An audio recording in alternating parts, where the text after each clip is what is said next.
हर चुनौती में दो हाथ मैंने किए, आंधियों में जलाए हैं बुझते दिए। आज झकझोरता तेज तूफान है, आज झकझोरता तेज तूफान है, नाव भंवरों की बाहों में मेहमान है। देख तूफान का तेवर तरी तन गई, मौत से ठन गई, मौत से ठन गई। श्री अटल बिहारी वाजपेयी सियासत में एक ऐसा नाम जिन्हें भारतीय राजनीति का भीष्म पितामह कहा गया। राजनीति के धुरंधर जिन्होंने एक एक कदम बढ़कर प्रधानमंत्री तक का सफर तय किया। सियासत की भीड़ का एक चेहरा जिसने अपनी सबसे अलग पहचान बनाई। भारतीय राजनीति का युग पुरुष जिसने करीब 5 दशक तक सियासत पर अपनी अमिट छाप छोड़ी। संसदीय मर्यादा का पालन करने वाला एक ऐसा व्यक्ति जो विपक्ष में रहकर भी सरकार का समर्थन करता था। एक ऐसा नेता जिसके लिए कहा जाता था a right man in the wrong party. एक ऐसा नेता जिसे भारतीय राजनीति का आजाद शत्रु कहा जाता था, क्योंकि हर पार्टी में, हर तबके में और हर वर्ग में वह सामान्य था। अटल भारतीय राजनीति के दिग्गज थे और 9 बार लोकसभा और 2 बार राज्यसभा के सांसद रह चुके थे। कुल जमा 11 बार सांसद बने। वह पहले ऐसे गैर कांग्रेसी व्यक्ति थे जो लगातार 2 बार प्रधानमंत्री भी रह चुके थे। सरकार में रहे या विपक्ष में, अपने फैसलों से देश को उन्होंने हमेशा फक्र महसूस कराया। एक और देश को परमाणु संपन्नता में शिखर पर पहुंचाया, तो दूसरी ओर कारगिल में पाकिस्तान को धूल चटाई। भारतीय राजनीति का सर्वश्रेष्ठ वक्ता जिसकी शब्दों के साथ साथ भाषा पर भी जबरदस्त पकड़ थी। एक प्रखर वक्ता जिसने सियासत, साहित्य और समाज के हर क्षेत्र में अलग मुकाम हासिल किया। कठिनाइयाँ कितनी भी सामने रही हों, उन्होंने अपने मजबूत इरादों के साथ उनका डटकर मुकाबला किया। नमस्कार, मेरा नाम है अभिषेक धाकरे और आप देख रहे हैं हमारे खास प्रोग्राम इतिहास गवाह में, मेरे चैनल जीएस वाला पर। पूर्व प्रधानमंत्री अटल बिहारी वाजपेयी की जयंती पर आज हम खास एपिसोड लेकर आपके सामने हाजिर हुए हैं। आज वाजपेयी जी की पूरी जीवनी बताएंगे, राजनीति में सफल असफल होने की उनकी कहानी आपको सुनाएंगे। बताएंगे कि आडवाणी के बजाय वाजपेयी कैसे प्रधानमंत्री बने थे। बताएंगे कि 1989 में पार्टी ने वाजपेयी को लोकसभा टिकट क्यों नहीं दिया था। साथ ही यह भी बताएंगे कि कैसे उन्होंने अमेरिका जैसी महाशक्ति को नज़रअंदाज कर परमाणु परीक्षण को अंजाम दिया। इसके अलावा उनसे जुड़े और भी किस्से हैं जो आपसे शेयर करेंगे। तो आइए शुरुआत करते हैं।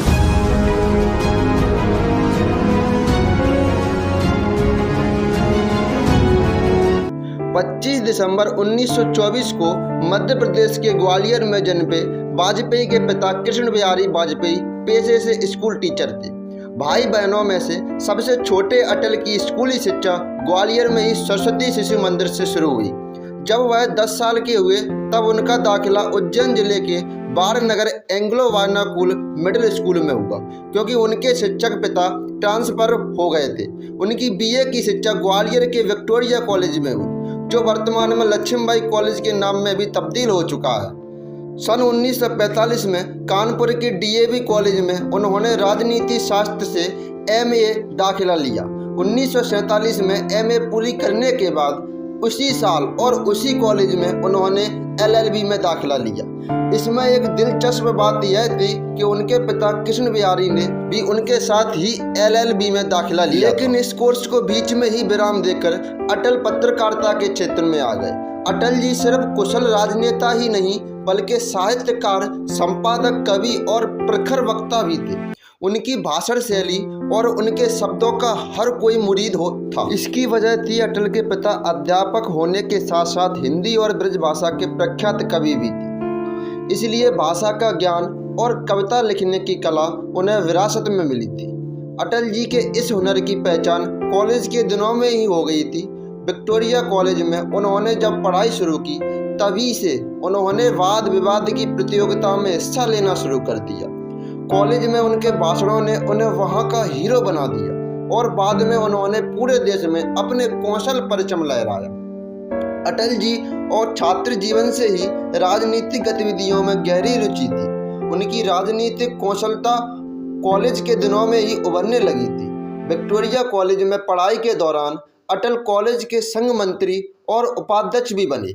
उनकी सक्रियता ग्वालियर में आर्य समाज आंदोलन की युवा शाखा आर्य कुमार सभा से शुरू हुई, जिसके वह 1944 में महासचिव बने। अटल जी का परिवार राष्ट्रीय स्वयंसेवक संघ के प्रति शुरू से ही निष्ठावान था, इसलिए छात्र जीवन में ही 1939 में अटल जी संघ से जुड़ गए और तभी से राष्ट्रीय स्तर की वाद विवाद प्रतियोगिता में हिस्सा लेते रहे।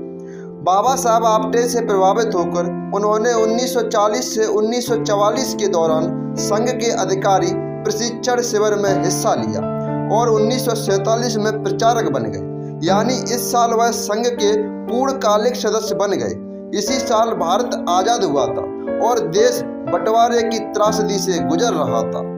विभाजन से उपजे दंगों के कारण उन्होंने डीएवी से कर रहे कानून की पढ़ाई बीच में ही छोड़ दी। इसके बाद उन्होंने अपना करियर पत्रकार के रूप में शुरू कर दिया। इस दौरान उन्होंने पंडित दीनदयाल उपाध्याय के अखबार पंचजन्य राष्ट्र धर्म आदि पर काम किया, लेकिन बहुत जल्दी ही उनके जीवन में एक अहम पड़ाव आया।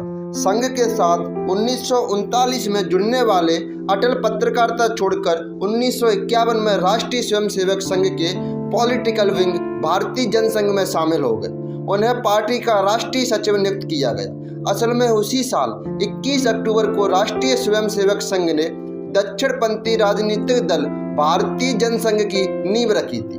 डॉक्टर श्यामा प्रसाद मुखर्जी, पंडित दीनदयाल उपाध्याय और प्रोफेसर बलराज मुदक इसके संस्थापक सदस्य थे। उस दौरान संघ ने ब्रिटिश राज के दिनों में शुरू किए गए अपने काम को जारी रखने और अपनी विचारधारा को आगे बढ़ाने के लिए एक राजनीतिक दल के गठन पर विचार करना शुरू कर दिया। लगभग उसी समय श्यामा प्रसाद मुखर्जी ने किसी मनमुटाव के कारण हिंदू महासभा को छोड़ दिया। ऐसे में मुखर्जी कांग्रेस के विकल्प की तलाश में थे। नतीजन संघ के सहयोग से दिल्ली में भारतीय जनसंघ की शुरुआत की गई। यहीं से अटल बिहारी वाजपेयी की राजनीतिक यात्रा शुरू होती है। हालांकि प्रारंभ से ही अटल में राजनीतिक गुण मौजूद थे, लेकिन राजनीति का असली पाठ उन्हें श्यामा प्रसाद मुखर्जी और पंडित दीनदयाल उपाध्याय ने पढ़ाया। जनसंघ के स्थापना के अगले ही साल यानी सन 1952 में देश में पहला आम चुनाव हुआ। हालांकि इसमें उन्हें चुनाव लड़ने का मौका नहीं मिला। 1957 में जब दूसरा आम चुनाव हुआ तब जनसंघ के टिकट पर उन्होंने चुनाव लड़ा उत्तर प्रदेश के बलरामपुर सीट। वह लोकसभा पहुंचे, लेकिन उस साल उन्होंने सिर्फ बलरामपुर सीट से चुनाव नहीं लड़ा था। मथुरा और लखनऊ 2 और सीट थी जहां से पार्टी ने उन्हें मैदान में उतारा था। शायद वह पहले व्यक्ति थे जिन्हें किसी पार्टी ने पहली बार में ही 3 लोकसभा सीटों से टिकट दिया था। हालांकि लखनऊ में वह चुनाव हार गए और मथुरा में उनकी जमानत जब्त हो गई। इसके बावजूद वह बलरामपुर सीट से संसद भवन पहुंचे। सन 1962 में तीसरे लोकसभा चुनाव में उन्हें फिर से लखनऊ से चुनाव लड़ने का मौका मिला, लेकिन इस बार उन्हें हार का सामना करना पड़ा। हालांकि उन्हें संसद से बाहर नहीं बैठना पड़ा। उत्तर प्रदेश से वह राज्य सदस्य बनकर पार्लियामेंट पहुंचे। 1967 के लोकसभा चुनाव में भी उन्हें हार का सामना करना पड़ा। इसके बाद 1968 में अटल जी जनसंघ के राष्ट्रीय अध्यक्ष बन गए। उस समय जनसंघ में बलराज मधुक, नानाजी देशमुख और लाल कृष्ण आडवाणी जैसे नेता थे। 1971 के 5वें लोकसभा चुनाव में अटल जी को अपने पैतृक जिला ग्वालियर से चुनाव लड़ने का मौका मिला। करीब 70,000 मतों के अंतर से कांग्रेस के गौतम शर्मा को उन्होंने हराया। फिर 1975 का साल आया जब देश में आपातकाल लागू हो गया। 25 जून की रात को आपातकाल का ऐलान हुआ और उसी रात कई विपक्षी नेताओं को जेल में डाल दिया गया। इन नेताओं में अटल बिहारी वाजपेयी भी शामिल थे। उन्होंने 18 महीने जेल में बिताए। इस दौरान उन्होंने अपनी कविताओं के जरिए इंदिरा गांधी के आपातकाल लागू करने के फैसले की खूब आलोचना की। अनुशासन के नाम पर अनुशासन का खून भंग कर दिया संघ को। कैसा चढ़ा जुनून, कैसा चढ़ा जुनून। मात्र पूजा प्रतिबंधित, कुटिल कर रहे केशव कुल की कीर्ति कलंकित। कह दी कविराय तोड़ कानूनी कारा, गूंजेगा भारत माता की जयकारा। 1977 में जब आपातकाल हटा तब जनता पार्टी का गठन हुआ। इस स्थापना में जयशंकर प्रसाद नारायण, चौधरी चरण सिंह, चंद्रशेखर जनेश्वर मिश्रा जैसे दिग्गजों के अलावा अटल बिहारी वाजपेयी भी शामिल थे। जनता पार्टी कई दलों के विलय से बनी थी। इसमें Janamorcha, socialist party of India, भारतीय लोक दल, भारतीय जनसंघ जैसे तमाम दल जुड़े हुए थे। लाल कृष्ण आडवाणी जनसंघ के अध्यक्ष थे। आपातकाल के बाद 1977 के चुनाव में अटल जी ने नई दिल्ली संसदीय क्षेत्र का प्रतिनिधित्व किया। इस चुनाव में उन्हें 71 पर वोट मिले, जबकि दूसरे स्थान पर रहने वाले कांग्रेस के शशि भूषण को केवल 27 वोट से संतुष्ट करना पड़ा। इस चुनाव में जनता पार्टी को बहुमत मिला और देश में पहली गैर कांग्रेसी सरकार का गठन हुआ। यह पहला मौका था जब केंद्र सरकार में अटल बिहारी वाजपेयी जी ने मंत्री पद धारण किया। मोरारजी देसाई ने उनसे रक्षा और विदेश मंत्रालय में से किसी एक को चुनने के लिए कहा। अटल जी ने बिना किसी देरी के विदेश मंत्रालय को चुना। 1977 में ही संयुक्त राष्ट्र महासभा को उन्होंने हिंदी में संबोधित किया और पूरी दुनिया में भारत का मान बढ़ाया। ऐसा करने वाले अटल जी पहले व्यक्ति थे। कुटुंब की परिकल्पना बहुत पुरानी है। भारत में सदा से हमारा इस धारणा में विश्वास रहा है कि सारा संसार एक परिवार है। अनेकानेक प्रयत्नों और कष्टों के बाद संयुक्त राष्ट्र के रूप में इस स्वप्न के अब साकार होने की संभावना है। इससे संयुक्त राष्ट्र में हिंदी को पहचान मिली। आपातकाल के बाद कांग्रेस विरोधी लहर में जिस जनता पार्टी ने सरकार बनाई वह जुलाई 1779 तक ही चल पाई। 1980 में मध्यावधि चुनाव हुआ और इस बार कांग्रेस पार्टी प्रचंड बहुमत के साथ सत्ता में वापस आई। इंदिरा गांधी फिर से प्रधानमंत्री की कुर्सी पर काबिज हो गई। अटल जी अपनी सीट बचाने में कामयाब रहे। नई दिल्ली सीट से वह दोबारा चुनाव चुनकर लोकसभा पहुंचे, लेकिन कई पार्टियों से मिलकर बनी जनता पार्टी बिखर गई। असल में जनता पार्टी अपने गठन के 2 साल बाद ही अंतर्विरोध का शिकार हो गई थी। जनता पार्टी में शामिल समाजवादी दलों के नेता जनसंघ के नेताओं के साथ थोड़े अनकंफर्टेबल हो गए थे। इसी वजह जनसंघ के सदस्य संघ के भी सदस्य थे, यानी उनके पास दोहरी सदस्यता थी। ऐसे भारतीय जनसंघ से जनता पार्टी में आए सदस्यों के अलग थलग करने के लिए दोहरी सदस्यता का मामला उठाया गया। राष्ट्रीय स्वयंसेवक संघ से रिश्ते रखने पर ऐतराज जताया जाने लगा। यह कहा गया कि जनता पार्टी के सदस्य राष्ट्रीय स्वयंसेवक संघ के सदस्य नहीं बन सकते और इसी खींचतान में 4 अप्रैल 1980 को जनता पार्टी की राष्ट्रीय कार्य समिति से अपने सदस्यों के राष्ट्रीय स्वयंसेवक संघ के सदस्य होने पर प्रतिबंध लगा दिया गया। अटल बिहारी वाजपेयी ने इसका विरोध किया, लिहाजा जनता पार्टी से अलग होकर 6 अप्रैल 1980 को एक नए संगठन भारतीय जनता पार्टी का ऐलान किया गया। इस प्रकार भारतीय जनता पार्टी की स्थापना हुई। इसमें अटल बिहारी वाजपेयी, लाल कृष्ण आडवाणी और दूसरे सहयोगियों का योगदान था। अटल भारतीय जनता पार्टी के पहले अध्यक्ष बने। अटल जी 1980 से लेकर 1986 तक पार्टी के अध्यक्ष बने रहे। इंदिरा गांधी की हत्या के बाद जब 1984 में आम चुनाव हुए तो बीजेपी को महज 2 सीटें ही मिली थी। अटल जी अपनी भी सीट नहीं बचा सके और चुनाव हार गए। असल में इस चुनाव में अटल जी ने मध्य प्रदेश के ग्वालियर से अपना पर्चा दाखिल किया, लेकिन मध्य प्रदेश के ही गुना सीट से चुनाव लड़ने वाले कांग्रेस के माधवराव सिंधिया ने अचानक ही ग्वालियर सीट से अपना नामांकन दर्ज करा दिया। यह सब कुछ कांग्रेस की रणनीति के तहत किया गया था। इसके बाद अटल जी को किसी और सीट से पर्चा दाखिल करने का मौका ही नहीं मिला। अटल जी सिंधिया से 1.25 लाख वोट के अंतर से हार गए। हालांकि 1986 में अटल जी मध्य प्रदेश से ही राज्यसभा के लिए चुने गए। यह दूसरा और अंतिम मौका था जब वह राज्यसभा सांसद बने। 1984 में बुरी तरह हार के बाद भी अटल पार्टी को मजबूत करने में लगे रहे। यह उनके करिश्माई नेतृत्व का ही नतीजा था कि 1984 में सिर्फ 2 सीटों पर जीत दर्ज करने वाली भारतीय जनता पार्टी ने अगले चुनाव यानी कि 1989 के जनरल इलेक्शन में 85 सीटें जीतकर भारतीय लोकतंत्र में नया मुकाम हासिल किया। हालांकि इस बार पार्टी ने अटल जी को लोकसभा चुनाव लड़ने के लिए टिकट ही नहीं दिया। असल में उस दौरान वह राज्यसभा के सदस्य थे। ऐसे में पार्टी को लगा कि अगर वह आम चुनाव जीतकर लोकसभा चले गए तो राज्यसभा में पार्टी 1 सीट कम हो जाएगी। इस चुनाव में किसी भी दल को बहुमत नहीं मिला। कांग्रेस सबसे बड़ी पार्टी बनकर उभरी, लेकिन बीपी सिंह बीजेपी और सीपीआईएम की मदद से प्रधानमंत्री बने। चूंकि इस चुनाव में किसी भी पार्टी को स्पष्ट बहुमत नहीं मिला था, लिहाजा केवल 16 महीने बाद ही लोकसभा भंग हो गई और देश को 1991 में फिर से आम चुनाव का मुंह देखना पड़ा। 1991 के चुनाव में बीजेपी को 120 सीटें मिली। इस बार अटल जी ने मध्य प्रदेश की विदिशा और लखनऊ दोनों सीटों से पर्चा दाखिल किया था। वह दोनों ही सीटों पर जीत गए। बाद में उन्होंने विदिशा वाली सीट को छोड़ दिया। सन 1996 में बीजेपी को 161 सीटों पर जीत मिली, लेकिन उसी साल लाल कृष्ण आडवाणी का नाम हवाला कांड में आ गया। उन्होंने ऐलान किया कि इस मामले में उन्होंने अपनी सीट गांधीनगर से पर्चा चुनाव नहीं लड़े। ऐसे में अटल जी ने लखनऊ सीट के साथ साथ गांधीनगर से भी लोकसभा चुनाव का पर्चा दाखिल किया। अटल जी ने दोनों सीटों पर जीत हासिल की। इसके बाद उन्होंने लखनऊ को अपनी कर्म भूमि बनाया। 1998, 1999 और 2004 में उन्होंने लखनऊ से चुनाव लड़ा और जीत हासिल की।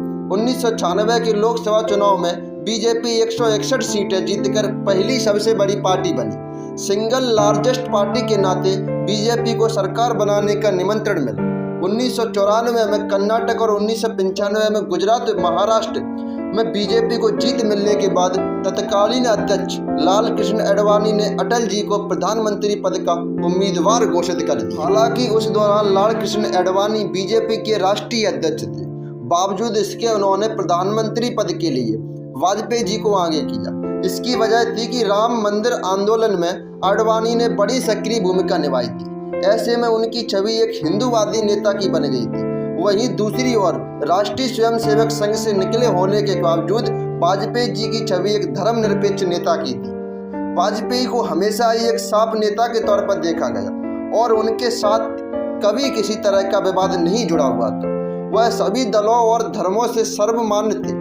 ऐसे में आडवाणी को लगा कि पीएम के तौर पर गठबंधन के सहयोगी दल और देश उनको स्वीकार नहीं करेंगे और वाजपेयी जी बिना किसी समस्या के स्वीकार कर लिए जाएंगे। वजह है कि उन्होंने 1995 में ही अगले साल के चुनाव की तस्वीर साफ कर दी। ऐसे में जब 1996 में बीजेपी ने सरकार बनाई, तब अटल बिहारी वाजपेयी पहली बार देश के प्रधानमंत्री बने, लेकिन बहुमत नहीं जुटा पाने के कारण सरकार महज 13 दिन ही चल सकी। इसके बाद जनता दल संयुक्त मोर्चा की सरकार बनी।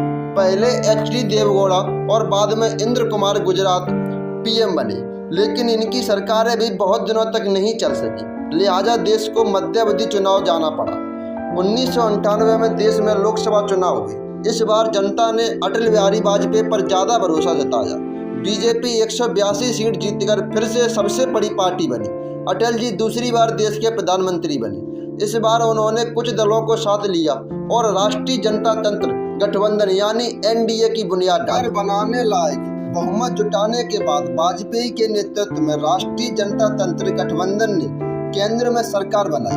पहली बार 13 दिन पीएम रहने वाले अटल जी इस बार 13 महीने तक प्रधानमंत्री रहे। इसी कार्यकाल के दौरान भारत ने मई 1998 में राजस्थान के पोखरण में 2 परमाणु परीक्षण किए। यह एक साहसिक फैसला था।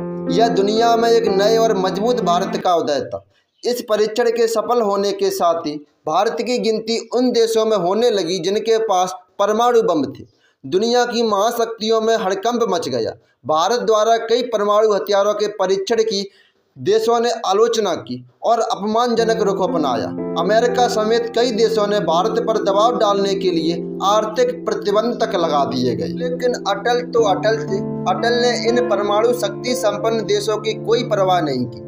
बाद में उनकी जीत हुई और पश्चिम देशों को आर्थिक प्रतिबंध वापस लेने पड़े। इसी कार्यकाल में अटल जी ने एक और काम किया जिसके लिए वह हमेशा याद किए जाएंगे। राजनीतिक सूझबूझ के धनी अटल जी अक्सर कहते थे कि दोस्त बदले जा सकते हैं लेकिन पड़ोसी नहीं। वह हमेशा भारत के पड़ोसी देशों से अच्छे रिश्तों की वकालत करते थे। उन्होंने चीन और पाकिस्तान का दौरा भी किया। अटल जी ने कई बार पाकिस्तान के साथ दोस्ती का हाथ बढ़ाया और फरवरी 1999 में दिल्ली और लाहौर के बीच पहली बार सीधी बस सेवा शुरू की। 20 फरवरी 1999 को वह खुद पाकिस्तान सीमा पर एक बस अटारी से बागा तक का सफर करने पहुंचे। इस बस सेवा को शुरू करने का मकसद दोनों देशों के बीच दोस्ती का रिश्ता कायम करना था। बस सेवा के अलावा कश्मीर मुद्दों को हल करने के लिए कई तरह के डायलॉग की पहल वाजपेयी जी के फिर आया अप्रैल 1999 का महीना, जब विश्वास मत हासिल नहीं कर पाने के कारण अटल जी की सरकार गिर गई। यह मामला भारत के राजनीतिक इतिहास में बड़ी घटना के रूप में दर्ज है। असल में अटल सरकार में शामिल घटक दलों में जयललिता की पार्टी अन्ना डीएमके भी थी। उस दौरान तमिलनाडु में करुणानिधि की पार्टी डीएमके की सरकार थी। जयललिता ने अटल जी के सामने अपनी 3 मांगें रखी। पहली के डीएमके सरकार को बर्खास्त कर उनके नेताओं पर कार्रवाई की जाए, दूसरी उनके खिलाफ दर्ज सभी मुकदमे वापस लिए जाएं, और तीसरी मांग यह है कि सुब्रमण्यम स्वामी को वित्त मंत्री बनाया जाए। प्रधानमंत्री वाजपेयी ने जयललिता की तीनों मांगों को नहीं माना, लिहाजा सरकार गठन के 13 माह बाद ही जयललिता ने सरकार से अपना समर्थन वापस ले लिया। इसके बाद तत्कालीन राष्ट्रपति के आर नारायण ने अटल सरकार का लोकसभा में विश्वास मत हासिल करने को कहा। सरकार विश्वास प्रस्ताव लेकर आई भी, मगर महज 1 वोट से प्रस्ताव गिर गया और अटल जी को इस्तीफा देना पड़ गया। सरकार गिरने के बाद किसी भी दल ने सरकार बनाने का दावा पेश नहीं किया। बीजेपी की अगुवाई वाले गठबंधन के घटक दल चाहते कि देश में फिर से चुनाव हो। दूसरी ओर राष्ट्रपति KR नारायण ने भी अटल जी को सुझाव दिया कि वह लोकसभा को भंग करने की सिफारिश कर दे।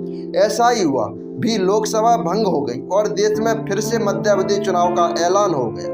1999 में 13वीं लोकसभा के लिए चुनाव हुआ और फिर से उन 182 सीटों से जीतकर बीजेपी लगातार तीसरी बार सबसे बड़ी पार्टी बनी। बीजेपी की अगुवाई वाले राष्ट्रीय जनता तंत्र गठबंधन को 306 सीटें हासिल हुई। अटल बिहारी वाजपेयी के नेतृत्व में एक बार फिर से नेशनल डेमोक्रेटिक अलायंस की सरकार बनी। इस बार अटल जी को प्रधानमंत्री के तौर पर 5 साल का अपना कार्यकाल पूरा करने का मौका मिला। यह पहली बार था जब केंद्र में किसी गैर कांग्रेसी सरकार ने 5 साल का कार्यकाल पूरा किया था। 1999 में ही एक और घटना घटी थी जिसने अटल को कामयाब वजीर आजम साबित कर दिया। दरअसल पाकिस्तान को भारत द्वारा भाईचारे का संदेश देना रास नहीं आया। इधर अटल जी दोस्ती की इबारत लिख रहे थे, उधर पाकिस्तान कारगिल जंग की तैयारी पूरी कर चुका था। कारगिल सेक्टर में आतंकवादियों का मुखौटा ओढ़कर पाकिस्तानी सेना कई भारतीय चोटियों पर कब्जा कर चुकी थी, लेकिन भारत ने अपने जांबाज सैनिकों के शौर्य और साहस की बदौलत पाकिस्तान को एक बार फिर मुंह तोड़ जवाब दिया और आखिरकार जीत हासिल की। इस जंग को जीतकर वाजपेयी ने साबित कर दिया कि वह योग्य रणनीतिकार भी है। 2004 के आम चुनाव में उन्होंने साइनिंग इंडिया का नारा दिया, मगर गठबंधन हार गया और उन्होंने पद से इस्तीफा दे दिया। दोस्तों, अटल जी का जीवन केवल प्रधानमंत्री बनने तक ही सीमित नहीं था। वह एक प्रतिष्ठित हिंदी कवि और प्रखर वक्ता भी थे।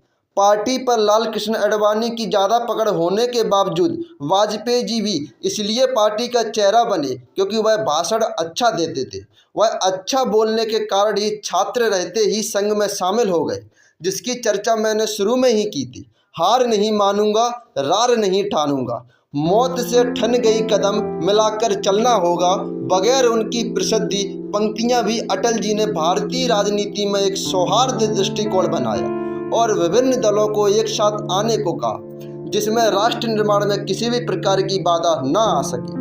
उन्होंने भारत की राजनीति में अपनी नैतिकता, विचारशील और उदारता के कारण पूरे देश में ख्याति प्राप्त की। नेतृत्व क्षमता के कारण पूरा भारतवर्ष उनसे स्नेह करता था तथा भारत के सभी राजनीतिक दल के राजनीतिज्ञ भी उनको सम्मान की नज़र से देखते थे। वाजपेयी सरकार के दौरान ही शरणम चतुर्भुज परियोजना शुरू हुई थी। इस राजमार्ग के जरिए कई औद्योगिक, सांस्कृतिक और कृषि से जुड़े हुए नगरों को जोड़ा गया। अटल बिहारी वाजपेयी कई सम्मानों से भी नवाजे गए। भारत सरकार ने 1992 में उन्हें पद्म विभूषण से सम्मानित किया। कानपुर विश्वविद्यालय से वह 1993 में डॉक्टर ऑफ लिटल से सम्मानित हुए। 1994 में लोकमान्य तिलक पुरस्कार और 1994 में ही उत्कृष्ट संसदीय पुरस्कार उन्हें मिले। साल 2014 में उन्हें भारत के सबसे बड़े नागरिक पुरस्कार भारत रत्न से सम्मानित किया गया। वह राजनीति के असली धुरंधर थे। वह देश के एकमात्र ऐसे राजनेता थे जिन्होंने 4 राज्यों की 6 लोकसभा क्षेत्र की नुमाइंदगी की। उत्तर प्रदेश के लखनऊ और बलरामपुर, गुजरात से गांधीनगर, मध्य प्रदेश से ग्वालियर और विदिशा और दिल्ली की नई दिल्ली संसदीय सीट से चुनाव जीतने वाले इकलौते नेता थे। 2004 के चुनाव में पार्टी की हार जाने के बाद उन्होंने पार्टी को आडवाणी जी के हवाले कर दिया। मुंबई में पार्टी की एक सभा में दिसंबर 2005 में वाजपेयी ने चुनावी राजनीति से खुद को अलग करने का ऐलान कर दिया। बाद में वह बीमार रहने लगे। 93 साल की उम्र में 16 अगस्त 2018 को उन्होंने दिल्ली के एम्स में अंतिम सांसें ली। किसी के सामने हार न मानने वाले और काल के कपाल पर लिखने मिटाने वाले यह अटल और विराट आवाज हमेशा के लिए खामोश हो गई। भारतीय राजनीति का चमकता सूरज हमेशा के लिए अस्त हो गया। अटल जी के इस स्थिति को गले लगाने का साहस उनकी एक कविता की पंक्ति में ही दिख जाता है। मैं जी भर जिया, मैं मन से मरूं, लौट कर आऊंगा, खुद से क्यों डरूं।